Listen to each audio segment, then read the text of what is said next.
ఎన్నో ఇబ్బందులు పడ్డాడు.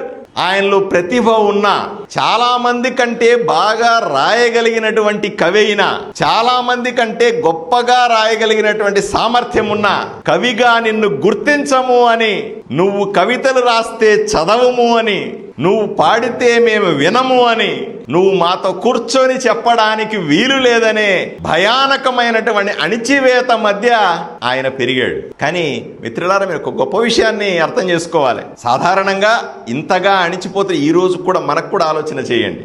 మన కాలనీల్లో కానీ, మన సమాజంలో కానీ మన మీద కూడా అణిచివేత జరుగుతున్న సందర్భంలో మనం కోపం వస్తుంది, మనం బహిష్కరిస్తాం.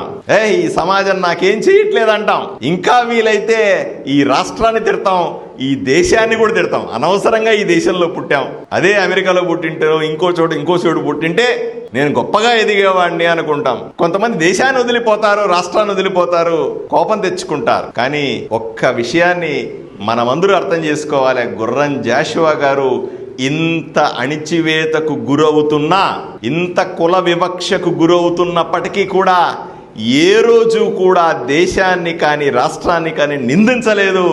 పరమ దేశభక్తుడిగా మెలిగినాడు అన్న విషయాన్ని మనం అర్థం చేసుకున్నాం. కాబట్టే ఈరోజు ఆయన జయంతిని ఈరోజు మనం ప్రత్యేకంగా కూర్చొని మాట్లాడుకుంటా ఉన్నాం.